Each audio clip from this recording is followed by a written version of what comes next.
ভালোবাসতে আমার আপনার সাথে যোগাযোগ রাখার প্রয়োজন নেই। আপনিও জানেন যোগাযোগ তো একবার না বহুবার বন্ধ হয়েছে, বহুদিনের জন্য। ভালো তো আমি আপনাকে সেদিনও বেসেছি। থাক না যোগাযোগ বন্ধ, থাক না কিছু কথা আল্লাহ জানুক, কিছুটা কি বোধ জানুক, বাকিটা আমি। আর আমার নির্গুম রাতের মাঝে সীমাবদ্ধ থাকুক। কিছু একটা অপূর্ণ ছিল যা কখনো পূর্ণতা পায়নি। কেউ একজন আমারও ছিল, কিন্তু সে আমার হয়নি। তারপর যাকে বহুবার দেখার পরেও মন ভরে নাই, তাকে আজ বহুদিন দেখি না। তোমাকে আজও পুরোপুরি ভুলে ওঠা হয়নি। তুমি আছো, তুমি রয়ে গেছো। তুমি আমায় ভালোবাসোনি, এটা তোমার ভুল ছিল না। তোমার জায়গা থেকে তুমি সঠিক ছিলে। ভুল ছিল আমার। কেন জানো? বিনা অনুমতিতে তোমাকে ভালোবেসেছি। তোমাকে না জানিয়ে সহস্রাধিক স্বপ্ন বুনেছি। ভেবেই নিয়েছি তুমি আমার। এক প্রকার ধরেই নিয়েছিলাম তুমি কখনোই আমাকে ফেরাবে না। মনে করেছিলাম বাকিটা জীবন তুমি শুধুই আমার। এসব কিছুই ভুল ছিল, সব কিছু ভুল ছিল। আরো ভুল ছিল কি জানো?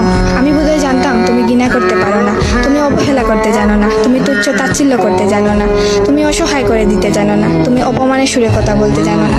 কিন্তু এসবের কোনো কিছুই তোমারও জানা ছিল না। কিংবা কোনো কিছুই যে তুমি করতে পারো না তা কিন্তু নয়, সব কিছুই তুমি পারো। পুরো চিন্তা ভাবনাই ছিল ভুল। যে আমি ভেবেছিলাম তুমি ঠিক তার উল্টো দিকেই ছিলে।